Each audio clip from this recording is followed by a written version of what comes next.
Hello everyone, welcome to another Dragunov guide. This video is gonna be a quick beginner guide for Dragunov. I know that I already made a beginner guide during like the first few weeks of Tekken 8, but some of you asked me for a more in-depth guide, especially how to play the character, you know, from a game plan perspective.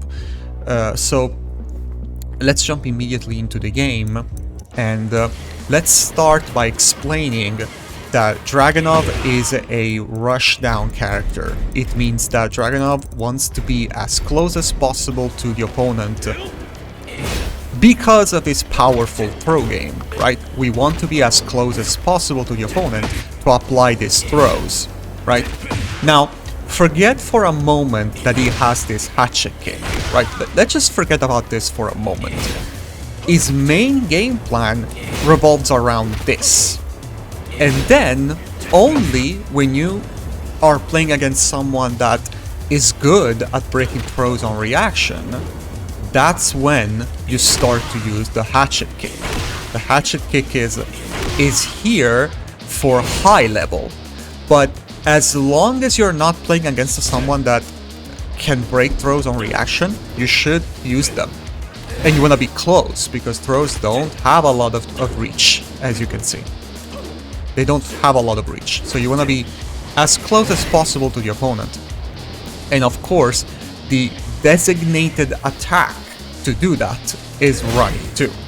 This is the designated attack to get close to the opponent and start to use throws. And once you get these plus frames, of course, the best idea is just throws. Just use a throw. Just throw. It's never a bad idea. When you do a running 2, always go with a throw. And when the opponent starts to duck, you start to use these strings here. Now, unfortunately, this is not uninterruptible anymore. Back for free is not uninterruptible anymore. This can also be interrupted by a down jab.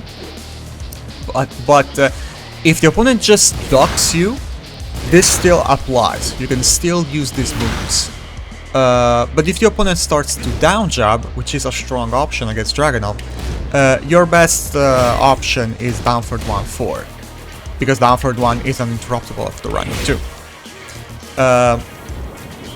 But of course, I also made a video about how to apply the running 2.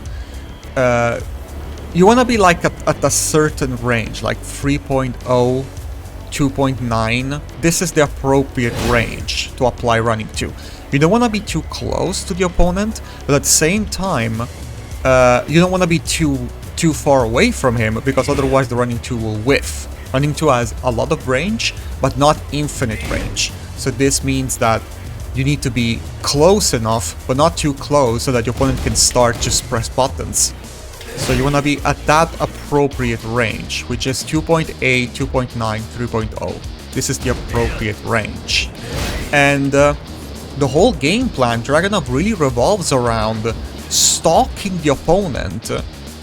Dragunov can't really control the neutral. Dragunov is not a character like Jin, for example, that he can control the neutral with 3 moves. Demon Paw, Electric, sorry, that's not an electric. Electric, and forward 4. With these 3 moves, he controls the neutral. Dragunov has a strong approach too, but the running 2 has not the purpose of running 2 is not controlling the neutral, is to close distance and skip the neutral. So Dragunov doesn't really control the neutral that much, and is more of a character that is designed around like almost stalking the opponent and wait for the opportunity to place that running 2. So you move around, maybe you do a couple of fake run-ins. That's also another important thing. You wanna fake a running 2, just do a fake running 2, like you do a forward dash and then you block, and you see what the opponent does. Maybe you do this, and the opponent starts to sidestep. And now you know, okay, so he's gonna try to sidestep my running 2. Or he starts to press buttons. He starts to throw hop kicks, and now you know. Okay, now he starts to throw hop kicks. If I try to go with running 2, so it's really all about trying to find the gap in the opponent's armor, trying to find the opening to place this running 2. You can't really command the neutral, so it means that you want to use movements. You want to stay far away from the opponent, using neutral to dodge your opponent's attacks. I really like to describe Dragunov as fly like a butterfly, sting like a bee, because you use movements to kind of try to dodge your opponent's attacks, these crazy attacks, these electrics, these demon paws. You try to move around to dissuade the opponent to commit to these attacks, and then once you get your opportunity, you start your offense. This is basically how Dragunov operates in this game, but it was the same thing in Tekken 7 as well. But of course, this is in case of optimal play. This is in case of an opponent that is that is very respectful. If you're playing against a low-level player, this is not going to happen. He's not gonna give you space to, you know, do a fake run in and then move around a little bit and then apply your running 2. In that situation, when you're playing against a low-level player, you have to use you need to find the appropriate setup to apply Dragunov's pressure. You need to get a knockdown. You need to knock down the opponent, and then after you knock down the opponent, you have enough frames to run in and do a running 2. You can't expect the opponent to respect you, because he's not going to do that. So in that case, all of this that I explained to you now just goes out of the window if you're playing against a low-level player. In that case, you just have to react to what your opponent is doing. Remember a couple of options that you have. You have 1-2-1, which is a really strong 10-frame counter string. If the opponent presses a lot of buttons, try to interrupt him with this. You want to learn how to sidestep with Dragunov, so learning how to sidestep is actually very important. When your opponent presses buttons against you and he's up close like this, try to sidestep. Of course, you want to sidestep towards the appropriate side depending on the character. You can find flowcharts, not flowcharts, but sidestep charts online.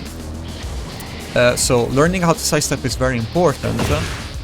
In terms of evasive attacks, like you can try to power crush, you know, evasive attacks. You can try back 1-2, although this is this only works like at this range. It doesn't have a lot of evasion. Same goes with this. This is very slow.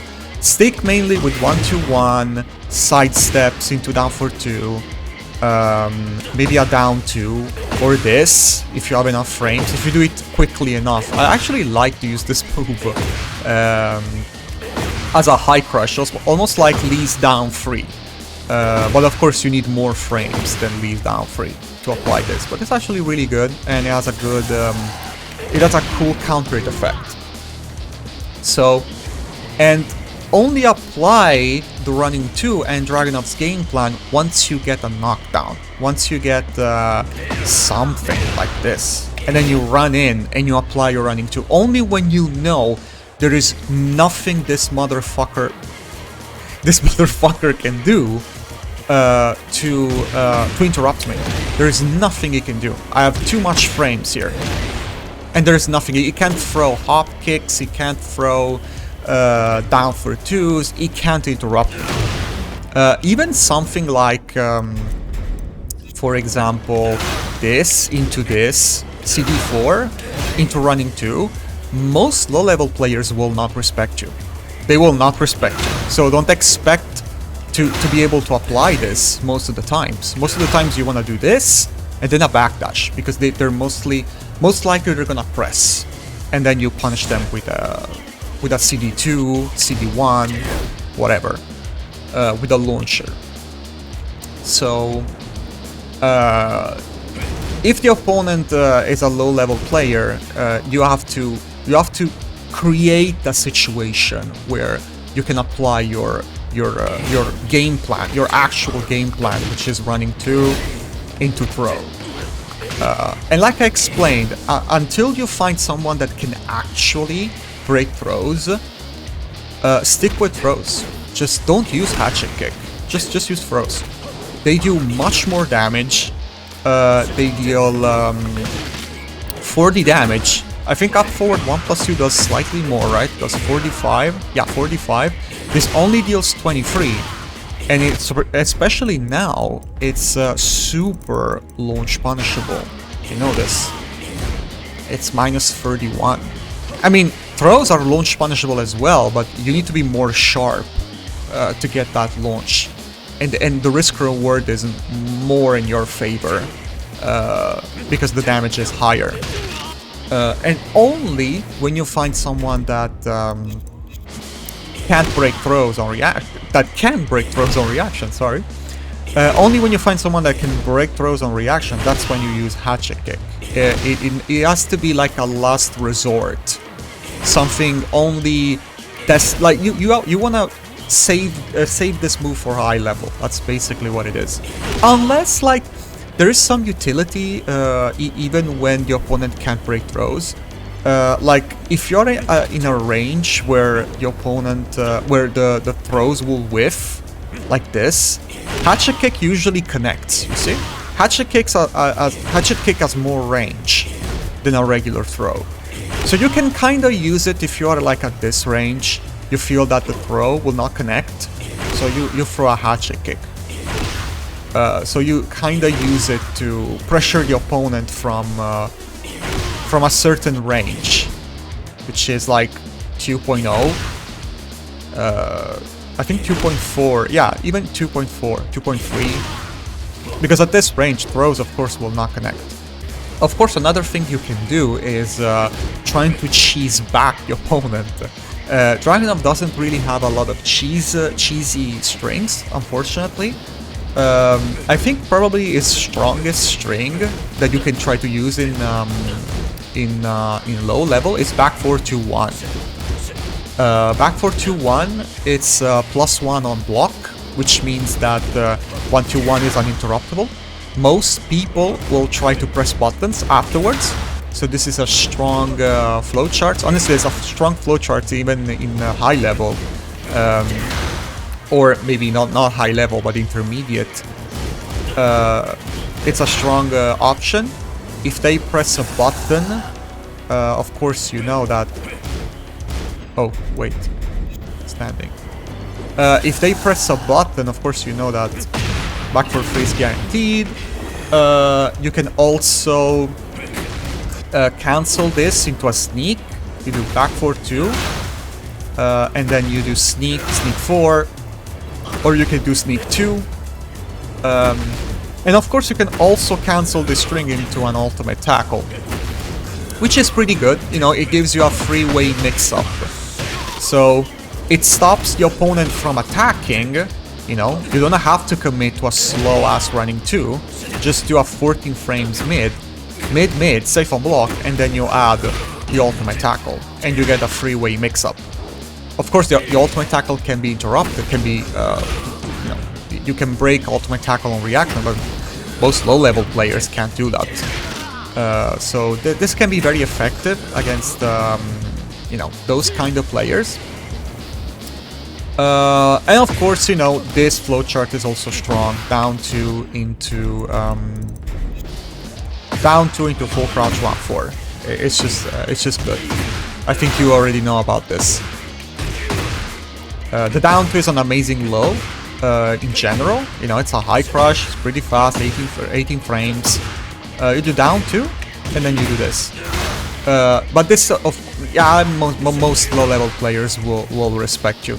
Not because they want to respect you, but I think that most low-level players can't react to this situation here fast enough. when they get hit by this, they don't know what happened, and by the time they realized, oh, they hit me with a low, you already started to input your full crouch 1-4. So this is a strong flowchart. And then maybe you do a throw, which is also very effective. You press up forward 1+2 and you get a throw. You don't even need to mix that up. Like you can try to crouch cancel into another throw, but sometimes like just the 1+2 is good enough sometimes. And of course you can try to do the same thing with back 2. It leaves you in full crouch, so it means that you can apply your full crouch 1-4. And then after that it is either a CD4 or a up forward 1+2. So this is the kind of strings you want to use against low level players. Unfortunately, something like back 4-2-1, back 2-1-3 has been nerfed. This doesn't launch anymore. This was kinda useful in Tekken 7 in low level, because the last hit was a launcher, just like his regular Snake Edge. But this has been removed, and there is not really that much when it comes to Dragunov. It's like, it's only this. He has this, but I think it's just too slow, and it's basically the same thing as doing this. So just stick with back 4-2-1. If they block it, try to go with a 1-2-1. If they respect you, you can start to mix up an ultimate tackle. Or a sneak. You can also use a sneak, something like this. And then, you know, it's generally effective against low-level players. Another cheesy option is also, I think JDCR talked about this, is standing jab into throw. That's a pretty cheesy option, but I promise you it works. You just do a standing jab, your opponent blocks it, and then you follow up with a throw. And in most cases, they will not be able to do anything about it. This is actually a strong flowchart, which I suggest you to try every once in a while. Just do a standing jab into throw. I promise you, it's more effective than you think. Also, like explained, you want to try to react to what your opponent does. So moving around is very important. Trying to whiff punish is also very effective with Dragunov. Learn how to whiff punish. Try to... When you're moving around in the neutral, you should always think about trying to whiff punish the opponent. Like when you're moving around in the neutral, wait for the opponent to do something and then be ready with that down for 2. It's actually very important. I mean, it's not important just for Dragunov, it's important for Tekken in general. But Dragunov really depends on those whiff punishments. It really depends on that. And then, of course, if you get plus frames, that's also a good setup for throws. Like, if you get a 4-1 on hit, it's a good setup for a throw. You're a +8, there is nothing the opponent can do. Just try a throw. 2-1 unfortunately has this obnoxious pushback on hit. You risk that the opponent sorry. You basically risk that your opponent is gonna backdash and your throw is gonna whiff. So you always wanna commit to the sneak. And after you commit to the sneak, you either do this, up forward 1+2, which is the easiest option, or you have to crouch cancel into another command throw. But every time you get plus frames, of course, and you're close to the opponent, it's a good idea to start use throws. Either 1-1, 1-1, throw, 4-1, if it connects, throw. 1-2, unfortunately, is only +2, but I think that throw is still uninterruptible, so it's not a bad idea actually. Just follow up with a throw. So every time you get plus frames, you hit the opponent, remember, try to apply a throw. It's very powerful, especially at low level.